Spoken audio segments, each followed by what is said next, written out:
एक साधक ने लगभग 2 वर्षों तक श्री गुरु चरित्र के 107 पारायण किए भगवान दत्तात्रेय के दर्शन के लिए। एक एक दिन एक एक रात श्रद्धा में तड़प में पर दर्शन नहीं हुए। तब उन्होंने प्रण लिया, यदि दर्शन नहीं मिले तो प्राण त्याग दूंगा। और चौथे दिन जब शरीर थक चुका था, आंखें बंद होने को थीं, स्वयं भगवान दत्तात्रेय प्रकट हुए। पर उन्होंने गणगापुर में रहने को नहीं कहा। उन्होंने कहा, यदि जीवित चलते फिरते बोलते हुए दत्तात्रेय के दर्शन करने हैं तो गणेशपुरी जाओ, मैं वहां जीवित हूं। ये किसकी ओर इशारा था? आज इसी प्रश्न का उत्तर खोजेंगे।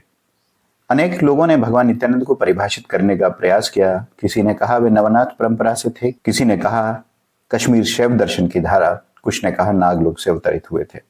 पर ये सभी वर्गीकरण अधूरे थे। भगवान उस अवस्था में स्थित थे जो द्वैत की पकड़ से परे थी। उनके लिए गुरु और शिष्य, ऊंच और नीच, स्त्री और पुरुष, इनमें कोई भेद नहीं था। उनकी दृष्टि बाहरी रूपों के पर्दे को भेद कर अस्तित्व की अखंडता, एकता को देखती थी।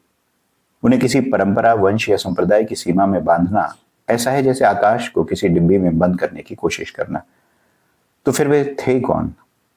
इस प्रश्न का उत्तर कुछ अत्यंत निकटस्थ भक्तों ने अपने जीवन अनुभव से दिया, और उनमें सबसे महत्वपूर्ण उत्तर आता है श्री कैप्टन हटंगड़ी से। श्री कैप्टन हटंगड़ी सत्यनिष्ठा, भक्ति और आध्यात्मिक अंतर्दृष्टि से संपन्न साधक थे। उन्हें भगवान के निकट रहने का सौभाग्य मिला था। जब उनसे पूछा गया क्या भगवान नित्यानंद वास्तव में दत्तात्रेय के अवतार हैं, उन्हें श्रद्धा और दृढ़ विश्वास के साथ उत्तर दिया, नित्यानंद दत्तात्रेय अवतार से भी परे हैं। वे वही मूल स्रोत हैं जहां से सभी अवतार प्रकट होते हैं। वे आदिनाथ हैं। और यह केवल आस्था नहीं थी। कैप्टन हटंगड़ी ने एक नाड़ी ग्रंथि से परामर्श किया था, जो ऋषियों द्वारा लिखित प्राचीन ताड़पत्रों के माध्यम से व्यक्ति के भाग्य का अध्ययन करते हैं। साथ ही उन्होंने एक छाया शास्त्री से भी भेंट की, जो किसी व्यक्ति की छाया अथवा आभा का अध्ययन कर उसकी आध्यात्मिक वंश परंपरा को पहचान सकता है। इन दोनों विद्वानों ने बिना किसी पूर्व संकेत के भगवान नित्यानंद का वर्णन अत्यंत श्रद्धा और विस्मय के साथ किया। उन्होंने कहा कि कोई साधारण सिद्ध पुरुष नहीं, एक सनातन सत्ता है, एक दिव्य महावतार हैं जिनकी आभा अनेक युगों तक फैली हुई है। और फिर कैप्टन हटंगड़ी ने एक और अत्यंत गहन तथ्य बताया कि स्वयं भगवान ने एक बार कहा था कि उनके शिष्य श्री स्वामी जनानंद दत्तात्रेय अवतार हैं। अब सोचिए इस कथन की गहराई को। यदि शिष्य स्वामी जनानंद दत्तात्रेय के अवतार थे, तो उनके गुरु भगवान नित्यानंद कौन होंगे? दत्तात्रेय को आदि गुरु माना जाता है, पर यहां भगवान स्वयं उन्हें अपना शिष्य बता रहे हैं। प्राचीन गुरु परंपरा में यह स्वीकार किया गया है कि प्रत्येक दिव्य सत्ता किसी न किसी उच्चतर स्रोत से प्रेरित होती है, और वह उच्चतर स्रोत नाथ संप्रदाय की परंपरा में आदिनाथ कहलाते हैं।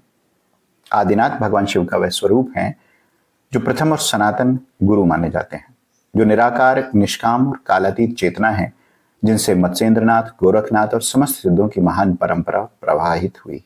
भगवान नित्यानंद को आदिनाथ के रूप में देखने का अर्थ यह है कि वे केवल एक गुरु नहीं थे, वे यौगिक ज्ञान की उस ब्रह्मांडीय धारा का मूल स्रोत थे जहां से सभी अवतारों और गुरुओं को प्रकाश मिलता है। अब सुनिए वह कथा जो सत्य को जीवंत रूप देती है। श्री भास्कर महास्कर, जिन्हें प्रेम से महास्कर गुरुजी कहा जाता था, वे एक श्रद्धालु ब्राह्मण पुरोहित थे और भगवान दत्तात्रेय के अनन्य भक्त। उनके हृदय में एक आकांक्षा थी अपने आराध्य भगवान के सजीव दर्शन करने की।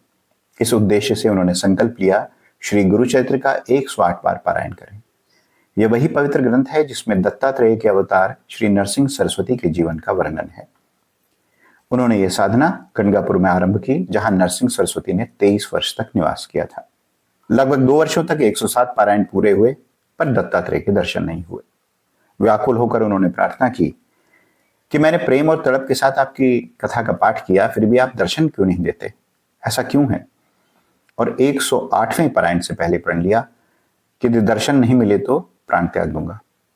3 दिन उपवास, 3 दिन प्रतीक्षा, लेकिन चौथे दिन अत्यंत दुर्बलता की अवस्था में एक दिव्य दर्शन हुआ। स्वयं भगवान दत्तात्रेय प्रकट हुए और बोले, यहां समय क्यों नष्ट कर रहे हो? यदि जीवित चलते फिरते बोलते हुए दत्तात्रेय के दर्शन करने हैं तो गणेशपुरी जाओ, मैं वहां जीवित हूं, तुरंत जाओ। मास्कर गुरुजी ने पूछा, गणेशपुरी कहाँ है? वहां तक कौन ले जाएगा? तो उत्तर मिला, तुम यात्रा प्रारंभ करो, बाकी व्यवस्था मैं कर दूंगा। अगले ही दिन वे बिना टिकट, बिना धन के मुंबई जाने वाली ट्रेन में बैठ गए। किसी टिकट निरीक्षक ने न कुछ पूछा, न कुछ जानकारी ली। लगभग 9 घंटे बाद मुंबई पहुंचने से पहले उन्होंने सहयात्रियों को गणेशपुरी और वहां जाने वाली बसों के बारे में बात करते सुना। मार्ग स्वयं खुलता चला गया। लगभग 2 बजे दोपहर के वे गणेशपुरी पहुंचे, थके हुए, दिशाहीन, पर हृदय में तड़प जीवित थी। गांव वाले से पूछा, भगवान दत्तात्रेय कहाँ हैं? उत्तर मिला, यहाँ दत्तात्रेय नहीं है, पर स्वामी नित्यानंद हैं, कैलाश भवन में। नित्यानंद नाम से परिचित वे दर्शन की कतार में खड़े हो गए और उसी समय कैलाश भवन के भीतर भगवान नित्यानंद ने उपस्थित लोगों से कहा, बाहर मेरा भक्त खड़ा है, उसके कपड़े मैले हैं, सिर पर सफेद टोपी है, उसे अंदर ले आओ। मास्कर गुरुजी को भीतर लाया गया और जैसे ही वे भगवान के समक्ष पहुंचे, भगवान ने उनकी ओर देखकर कहा, दत्तात्रेय को देखना चाहते हो? यहां देखो। मास्कर गुरुजी संकोच में पड़ गए। तब भगवान मुस्कुराए और बोले, तुम्हें विश्वास नहीं कि यह दत्ता ही है? यहां देखो, यहां। और जैसे ही उन्होंने भगवान की ओर देखा, उनकी अंतर्दृष्टि खुल गई। भगवान नित्यानंद के भीतर उन्होंने भगवान दत्तात्रेय के दिव्य और तेजस्वी स्वरूप का साक्षात्कार किया। अनंत और विस्मय से अभिभूत होकर वे चरणों में गिर पड़े। आंखों से अश्रुधारा बह चली।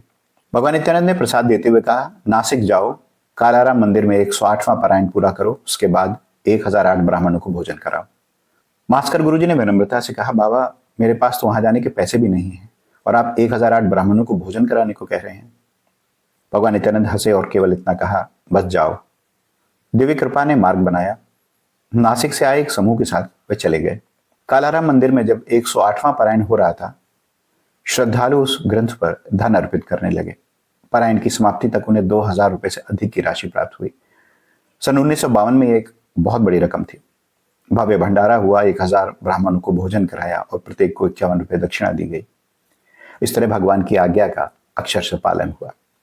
गणेशपुरी लौटने पर भगवान ने उन्हें दत्तात्रेय के प्रमुख तीर्थ स्थलों की यात्रा का निर्देश दिया। कुरवपुर, गणगापुर, माणिक नगर, अक्कलकोट और शिरडी। और हर तीर्थ स्थल पर जहां दत्तात्रेय की मूर्ति थी, मास्कर गुरुजी को उनमें भगवान नित्यानंद का ही स्वरूप दिखाई दिया। अब सत्य पूर्णतः स्पष्ट था। भगवान नित्यानंद केवल एक गुरु नहीं थे, स्वयं परब्रह्म थे, दत्तात्रेय के प्रत्यक्ष स्वरूप। भगवान ने उन्हें परिवार सहित गणेशपुरी में ही बस जाने का निर्देश दिया। एक दिन भगवान ने पूछा, तुम भजन क्यों नहीं लिखते हो? मास्कर गुरुजी ने कहा, बाबा मैं तो शिक्षित भी नहीं हूं। भगवान मुस्कुराए, अपने हृदय को भक्ति से भर लो, ज्ञान अपने आप आ जाएगा। और सच में दिव्य प्रेरणा से उन्होंने वह प्रसिद्ध आरती रची जो आज भी गाई जाती है, जय जय आरती नित्यानंदा।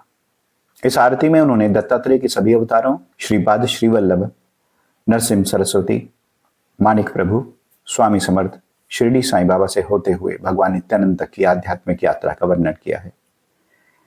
भगवान की महासमाधि के पश्चात मास्कर गुरुजी समाधि मंदिर के मुख्य पुजारी बने। उन्होंने त्रिकाल पूजा की वे विधियां स्थापित की जो आज भी प्रचलित हैं और आज भी उनका परिवार इस पवित्र सेवा को आगे बढ़ा रहा है। मराठी में एक पुरानी कहावत है, भाव तैसा देव, जैसा भाव वैसा भगवान का दर्शन। असंख्य भक्तों ने भगवान को अलग अलग रूपों में देखा। किसी ने शिव, किसी ने हनुमान, किसी ने राम, किसी ने दत्तात्रेय, किसी के लिए वे मौन शिव थे और किसी के लिए आनंदमय संत। वे स्वप्न में आए, दर्शन में आए, संकट में आए और हर बार ठीक उसी रूप में जिसकी उस भक्त को आवश्यकता थी। यह चमत्कार नहीं था, यह एक ब्रह्मांडीय सत्य का उद्घाटन था। भगवान नित्यानंद सभी रूपों और कल्पनाओं से परे फिर भी भक्त के हृदय की क्षमता के अनुसार स्वयं को प्रकट कर लेते थे। वे महाअवतार हैं, परम सत्य का कालातीत आवरण। उनके लिए स्थान नहीं था, समय नहीं था, एक नाम नहीं था। जो दिखाई दिया वह रूप था, जो कार्य कर रहा था वह कृपा थी और जो आज विशेष है वह अनंत है। यह वीडियो श्री गोपाल कृष्ण शर्मा जी के ब्लॉग पर आधारित है। इस चैनल पर हम ऐसे ही दिव्य जीवनों और अनुभवों की गाथा लाते रहेंगे। यह वीडियो आपके हृदय को छू गया हो तो इसे